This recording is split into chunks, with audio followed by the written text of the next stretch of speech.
اللهم صل على سيدنا محمد اللهم صل على سيدنا محمد.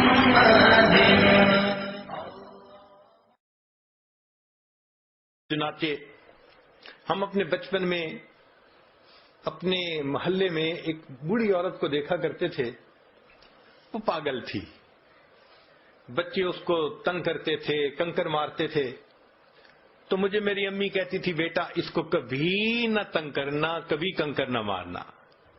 تو میں ہمیشہ کھڑے ہو کے, چھوٹا بچہ تھا, اس کو دیکھا کرتا تھا کہ یہ کیوں ایسے پاگل سی ہے, دیوانی سی ہے.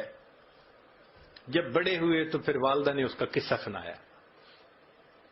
کہنے لگی کہ یہ ہمارے محلے کی ایک اچھے گھرانے کی خاتون تھی, جوان العمر تھی. اللہ نے اس کو بیٹا دیا. بیٹا بھی بڑا خوبصورت, گھر کے کام میں لگی ہوئی تھی.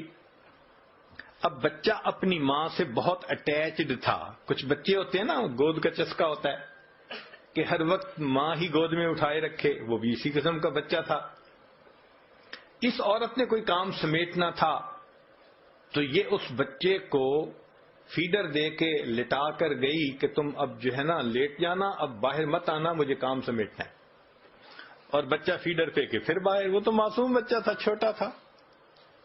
تو ماں اس کو پھر لے کے آئی اور کہا کہ تم مجھے بہت تنگ کر رہے ہو, اب بالکل میرے پیچھے مت آنا. بچہ پھر آ گیا. اب اس کو غصہ آ گیا اور غصہ کنٹرول نہ ہوا تو یہ بچے پہ برسنے لگی. اس کو بہت سخت سست کہا, میں تجھے سلا کے آئی تھی, کیوں میرے پیچھے آ گیا, تنگ کرتا ہے مجھے, سویا سو ہی جاتا تو اچھا تھا.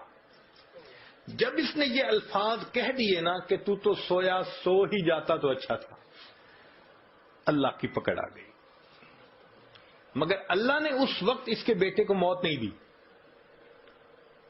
دعا قبول کر لی کہ یہ بد دعا تمہاری زبان سے نکلی نا بیٹے کے بارے میں, غصے میں آ کے, اس کو تو ہم قبول کر لیتے ہیں, ابھی اس کو موت نہیں دیتے. اب وہ بچہ بڑا ہوا, لکھا پڑھا, وہ اسکول کا سب سے انٹیلیجنٹ بچہ, وہ کالج میں اسکالرشپ پانے والا بچہ. جب وہ فائنل ماسٹر ڈگری کر کے آیا تو اس نے بزنس شروع کیا. اتنا اچھا بزنس چلا اس کا کہ پورے شہر کے لوگ اس بچے کی مثالیں دیتے تھے کہ دیکھو اتنے اچھے اخلاق والا, تحمل مزاجی والا, خوش مزاج, اچھے بچہ, اتنا اچھا اس کا بزنس ہے. لوگ اس کی شکل دیکھتے تھے, تمنا کرتے تھے کہ میری بیٹی کا رشتہ اس سے ہو جائے, بہن کا رشتہ اس سے ہو جائے. وہ ایسا نوجوان بچہ تھا. لوگ اپنے بیٹوں کو مثالیں دیتے تھے, بیٹا ایسا بننا. لو جی, بالکل جب جوانی کا وقت تھا, اب ماں نے اس کے لیے اپنے ہی رشتہ داروں میں کوئی بہت خوبصورت بچی حور پری ڈھونڈی.